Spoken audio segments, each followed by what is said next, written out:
Good afternoon. This is the midday news on Rajya Sabha television. I'm Aishwarya Kapoor with you. All the developing news stories at the top of this hour coming up ahead, including all the updates from the budget session of Parliament. Let us start with the top headlines. Rajya Sabha to hold short duration discussion on electoral reforms. House to continue discussion on the Central Educational Institutions Reservation in Teachers Cadre Bill 2019. MPs raise matters of public importance in zero and question hour.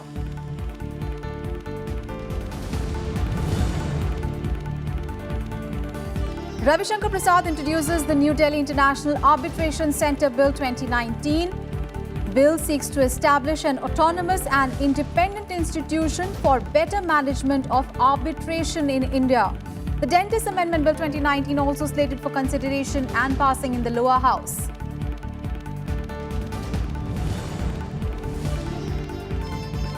Heavy rains breach Tiwari Dam in Maharashtra's Ratnagiri district. 6 killed, 19 missing. NDRF, local administration carry out rescue in flooded villages. As rain subside, Mumbai limps back to normalcy. Buses and trains ply as per schedule.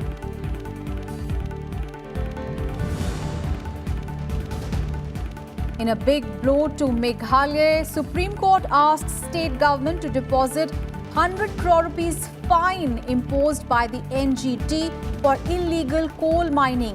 National Green Tribunal had fined Meghalaya government on 4th of January.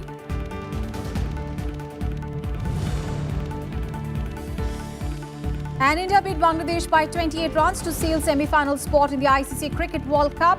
Hold on to the second spot on the points table behind Australia. Another semi-finals berth at stake today as New Zealand take on hosts England.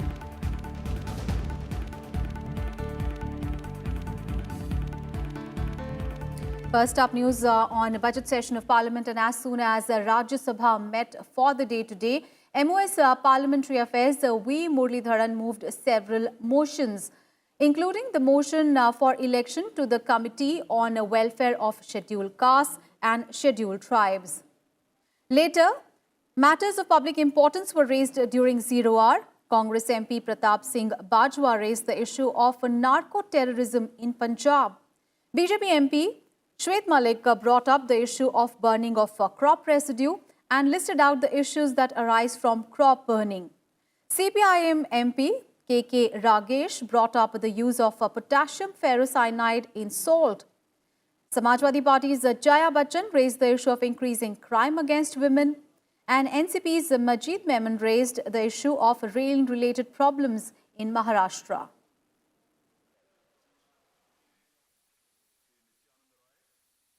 In 107 days between March 16th and June 30th this year, 76,416 cases of crime against women were reported. Shame.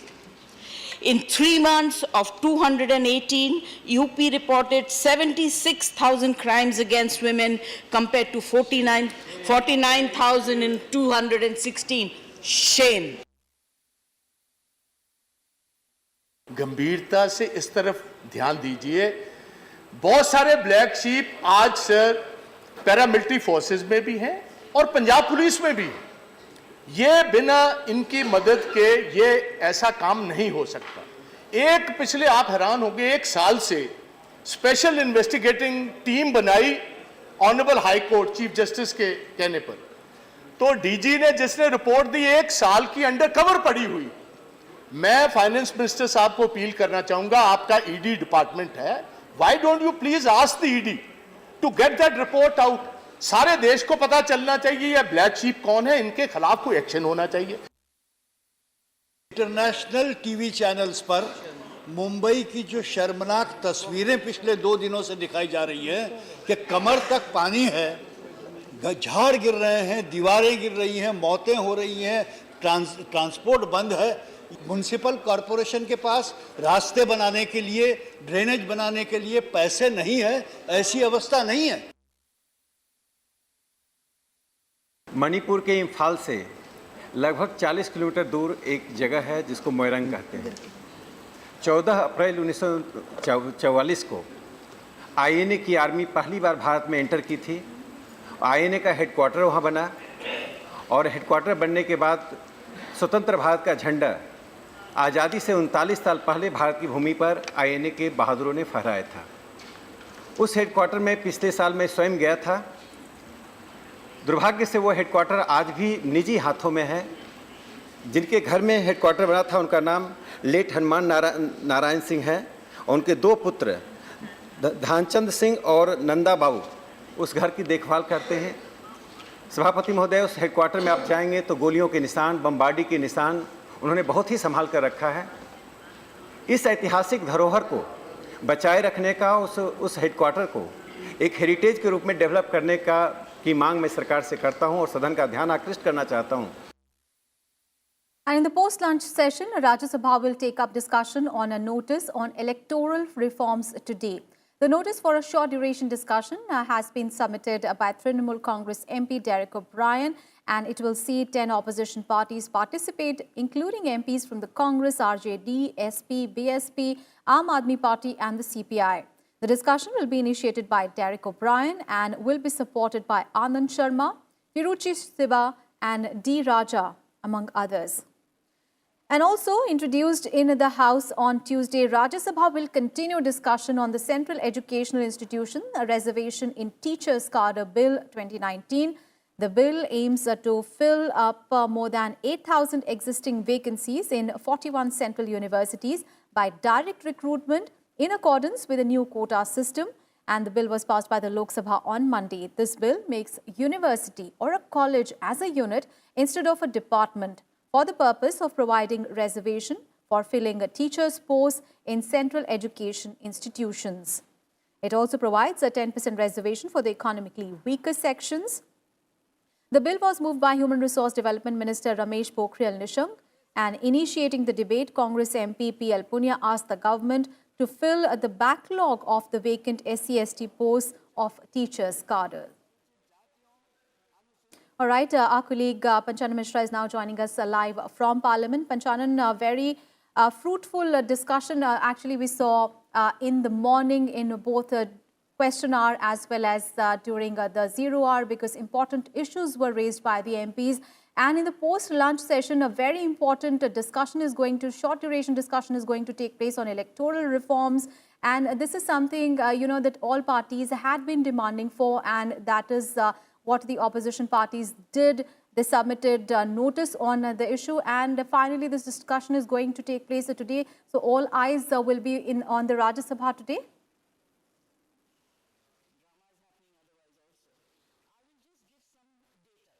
Panchanan, can you hear me? Panchanan, if you can hear us, do tell us about the short duration discussion that is going to take place in the upper house in the post-lunch session. How significant this discussion is going to be, because it is going to talk on the electoral reforms, is something that the opposition parties had been demanding for long now. Exactly. It was first of all, I want to tell you that it was a very good discussion in both the houses as far as the question hour and the 0 hour is concerned. And if we begin with Rajya Sabha, many questions were answered, and the highlight was that how Hardeep Singh Puri, who is the Civil Aviation Minister, he tells that government is going to privatize Air India through disinvestment process. And because Air India is suffering a loss of 15 crore per day. So this was the major question which was answered, and opposition also raised some question on that. And in the post-lunch session, there will be a short duration discussion, which is a very much crucial. And Chairman M. Venkaiah Naidu permitted this short duration discussion on electoral reforms. And you remember that on the 19th of this month, Prime Minister Narendra Modi met all the president of the parliamentary parties and discussed the issue of electoral reforms, which includes one nation, one election, and also the questions which is regularly being raised on EVMs. So this issue will come in this short duration discussion, and very important leader will speak on it. And Derek O'Brien from Trinamool Congress will initiate this discussion. Aishwarya. All right, Panchanan, stay with us. We'll just come back to you, because we also need to speak about, of course, what is happening in Lok Sabha.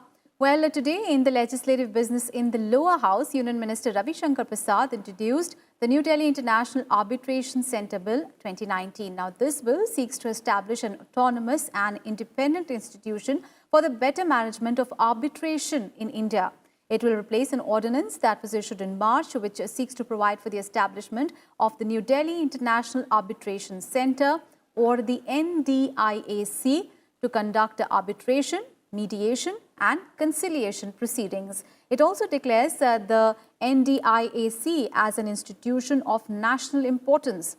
The introduction was objected by Congress MP Shashi Tharoor. The limitation of liability of the centre under this law is too broad. It will fail the purpose of achieving an arbitration law. Rather than adopting a wide exception such as good faith, the bill should adopt a more acceptable standard for the question of the centre's liability.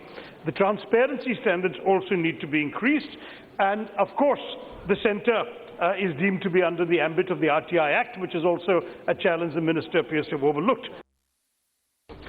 On the one hand, he is supportive of the idea that India must develop as a hub of international and domestic arbitration, but comes with a however. This bill has been enacted pursuant to a recommendation of Justice Krishna headed committee consisting of many eminent jurists, which has come with this idea. And so the body which we are supposed to take over by this bill has done only 55 arbitration in 25 years.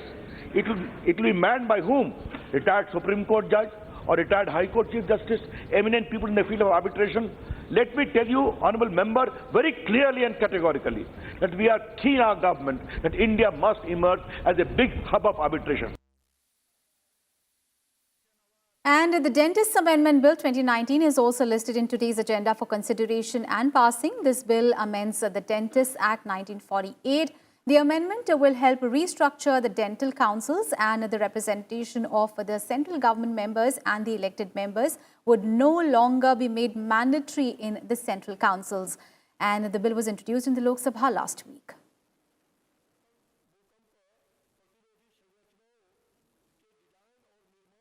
All right, let's go back to Panchanan Mishra. Panchanan, a very important statement by Ravi Shankar Prasad saying that he wants that India should become the hub for international arbitration. And with that, he introduced the New Delhi International Arbitration Centre Bill 2019. Tell us about the importance of this bill and also the Dental Council Bill, because that is also going to be discussed in the lower house today. Yes, exactly, Aishwarya. Both bills are being going to be discussed in this post-lunch session.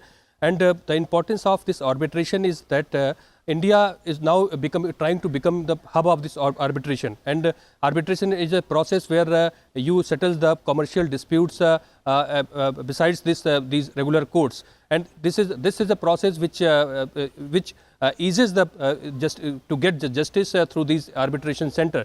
And for this excellence in arbitration, India is in Delhi. There will be an international arbitration center, and through this bill, the arbitration process will be very much easy for the national and also international disputes, and all the disputes which are involved in heavy prices, heavy money, which also be discussed in it and disposed of. So this is a very important bill, and as the Congress is Shashi Tharoor, he has made some objections that he said that the bill should be further amended and more provisions should be done in it.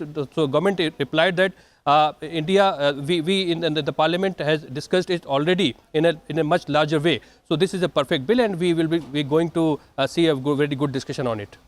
All right. Thank you so much, Panchanan, for all those updates there from Parliament. And several ministers called on Vice President M. Venkaiah Naidu at his residence today. Now, these included Minister for Heavy Industries and Public Enterprises, Arvind Ganpat Sawant, Minister of State for Tribal Affairs, Renuka Singh Saruta, and Minister of State for Health and Family Welfare, Ashwini Kumar Chaubey, who met with the Vice President today. Big story coming in from Maharashtra, where 6 people have been killed and 19 are reported missing after Tiwari Dam in Maharashtra's Ratnagiri was breached due to intense rainfall. The dam breach caused a flood-like situation in 7 downstream villages, with as many as 12 houses being swept away. A team of 5 Battalion NDRF, Civil Administration, Police and volunteers are carrying out relief and rescue operations. Police said that rescue operations were hampered initially due to darkness and the sudden influx of water. And Maharashtra Water Resources Minister Girish Mahajan said that villages and also the people in the vicinity of the dam have earlier complained of cracks in the dam. जो बांध टूट गया है रत्नागिरी में, उसकी वजह से ये बहुत बड़ी दुर्घटना है, क्योंकि इसमें काफ़ी लोगों की मौत हुई है और कुछ लोग यानी लापता हो गए हैं। और बांध टूटने के बाद पता न होने की वजह से वहाँ के लोग सतर्क नहीं थे, लेकिन सरकार की तरफ से हर कोशिश की जा रही है। एनडीआरएफ, नेशनल डिजास्टर यानी जो भी फोर्स है वो वहाँ पहुँचे हैं और मुझे लगता है पूरी मदद सरकार की तरफ से होगी। Meanwhile, Mumbai limped back to normalcy today with public transport resuming services after the torrential rains that lashed the city since Sunday subsided. The rainfall in the last 24 hours have been lessened, and earlier in the 24-hour period before Tuesday morning, it was the highest since the 26th of July 2005 deluge in Mumbai. It had widely affected train and bus services. Several flights had to be diverted and others were delayed for several hours. Now, a senior BMC official has said that with respite from the incessant showers, there was no more waterlogging in any part of the city, and the suburban trains and the buses were running according to schedule. The Central Railway has decided to operate its suburban services in Mumbai division on Sunday timetable, which means that it will ply fewer trains compared to weekdays when trains run in full capacity. Heavy rains are lashing Mumbai since Saturday through rail, road and air traffic out of gear, with several trains and flights being cancelled. Meanwhile, at least 36 people have lost their lives in various rain-related incidents in the state of Maharashtra. The Central Water Commission has issued a flood alert in several parts. 22 people were killed and 78 were injured in a wall collapse incident in this northern suburb of Malad in Mumbai following heavy rains on Tuesday. The injured were admitted to civic-run hospitals and 15 of them were discharged later after primary treatment. And Maharashtra Chief Minister Devendra Fadnavis also visited the BMC Disaster Management Control Room and he took stock of the situation. He reviewed issues like railway traffic, road traffic movement and also areas where more focus and assistance was required.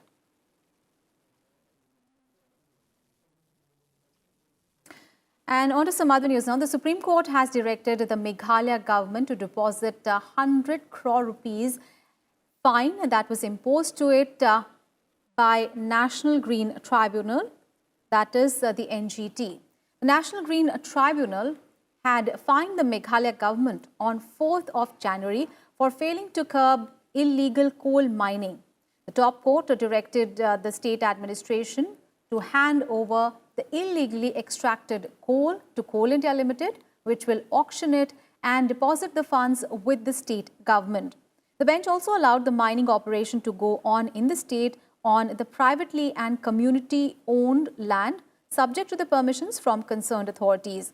A report of a 3-member committee of the Guwahati High Court had stated that there were around 24,000 mines in Meghalaya and majority of them were operating illegally.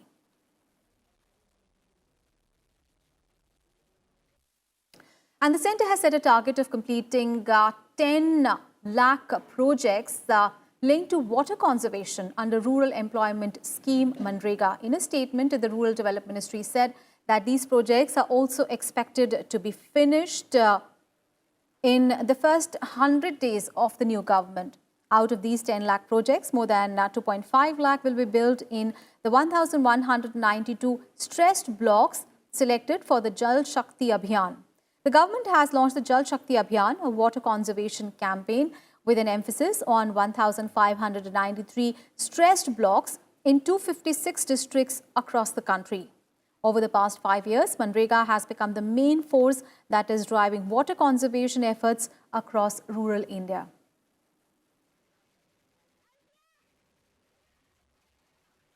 Let's get to some other news now. Prime Minister Narendra Modi has asked the fresh IAS officers to bring in new vision, new ideas and new approaches to solving problems. In an interaction with 169 newly recruited IAS officers on Tuesday, Prime Minister Modi described the upcoming 3-month attachment of the officers in the Government of India as extremely important and part of a well-thought-out process. During the interaction, the officers shared their experiences during field training. They sought to relate these experiences with their classroom training sessions in Missouri.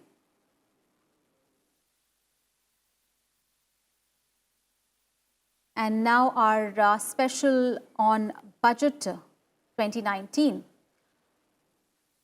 But before that, let's get you the top international focus. The European Union leaders agreed on Tuesday on filling up the top posts of its main institutions for the next 5 years after a marathon summit that was marred by disagreement. Now, German Defense Minister Ursula von der Leyen was nominated to become the new president of the bloc's powerful executive arm, the European Commission, one of the 2 women named for the top EU posts for the first time. The surprise choice of German Defense Minister Ursula von der Leyen to replace Jean-Claude Juncker came in after the main frontrunners were rejected. Also, IMF chief Christine Lagarde has been nominated as the first woman to head the European Central Bank. Belgium's Charles Michel for the European Council President and Spain's Josep Borrell for EU Foreign Policy Chief.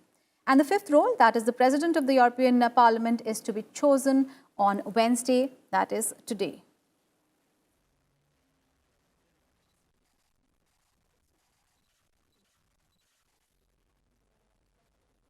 And now our special segment on Budget 2019. Well, all eyes will be on Union Finance Minister Nirmala Sitharaman's plans for the MSME and textile industries when she presents the General Budget on 5th of July. And that is because the measures announced for these industries will hold the answers to top issues like job creation and investment.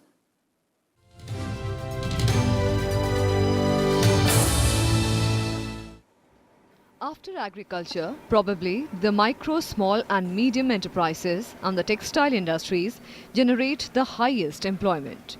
The interim budget presented in February had many special initiatives for workers of both. These included tax exemption on annual income up to 5 lakh rupees for MSME and textile workers, and a monthly pension of 3,000 rupees for workers of unorganized sector. Experts estimate the MSME contributes around 31% of the GDP. Most of this is contributed by MSME services sector, even though manufacturing is vital for job creation.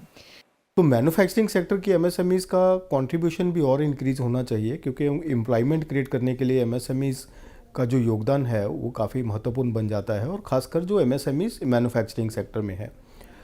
तो manufacturing sector की MSME की बहुत सारी समस्याएं हैं। पीछे के 3-4 वर्षों में काफ़ी काम हुआ है। सरकार ने बहुत तवज्जो दी है एमएसएमई सेक्टर के ऊपर, खासकर इसका डेफिनेशन रिवाइज करने के लिए सरकार ने बहुत काम किया है, जो कि अभी इम्प्लीमेंट होना है। The budget will be keenly watched for how it treats the textile industry, a traditional sector that contributes nearly 14% in export earnings. With a view to create jobs and promote exports through the Make in India initiative, the government is promoting the Technology Upgradation Fund scheme. अभी इस juncture पे इस sector के लिए क्या महत्वपूर्ण बन जाता है, क्योंकि एक तो ये सेक्टर की जो फर्म्स हैं बहुत ही स्कैटर्ड हैं, बहुत स्मॉल उद्योग हैं, और दूसरा ये एमएसएमई सेक्टर में ज़्यादातर इसके जो बिजनेस फर्म्स हैं वो ऑपरेट करती हैं। तो इसके लिए जैसे मैंने बताया कि एक तो कंप्लाइंस कॉस्ट जो हैं, कंप्लाइंस कॉस्ट इनको काफ़ी ज़्यादा पड़ते हैं। जो कंपनीज एक्ट हैं जो बड़े उद्योगों के लिए बनाया गया है, उसके लिए जो कंप्लाइंसेस हैं उनमें से इनको कुछ छूट होनी चाहिए। While experts attribute the shortage of jobs to global factors, significant budget interventions in these two areas could boost job creation in these labor-intensive industries. ये दोनों सेक्टर ऐसे हैं बहुत सी जॉब्स जनरेट कर सकते हैं और अगर ये जॉब जनरेट करते हैं, जो कि इनसे पूरी उम्मीद है हमें आगे चल के, तो उससे क्या होगा, इकोनॉमी की सारी जो छोटी छोटी दिक्कतें खत्म हो जाएगी, जॉब जनरेट होंगी, लोगों के हाथ में पैसा आएगा। We all know one man's expenditure is other persons income. तो लोगों के हाथ में पैसा आएगा, खर्चेंगे, जीडीपी ग्रोथ बढ़ेगी, टैक्स कलेक्शन बढ़ेगा। The 3,000 rupees pension for workers of unorganized sector was a big step. The unorganized sector contributes nearly 50% of the country's GDP. The pension would benefit millions of workers in the handicraft and the textile sector who had no plan so far. Mohammad Fateh Tipu's report for Rajya Sabha TV. And in cricket, India beat Bangladesh by 28 runs to seal the semi-final berth in the ICC Cricket World Cup. Electing to bat first after winning the toss, India scored 314 runs for the loss of 9 wickets. In-form batsman Rohit Sharma blasted 104 off just 92 deliveries. KL Rahul hit 66, Rishabh Pant smashed 48 before Hardik Pandya starred with the ball to ensure India reached the last 4 with one game still left to play. Chasing 315, Bangladesh were all out for 286 in 48 overs. Jasprit Bumrah and Hardik Pandya picked up 4 and 3 wickets respectively. Now India is the second team to qualify for the semi-finals after Australia. And in today's match, New Zealand will take on host England to fight for a place in the top 4 of the tournament. And that is the wrap on this edition of Midday News. Thanks so much for your time.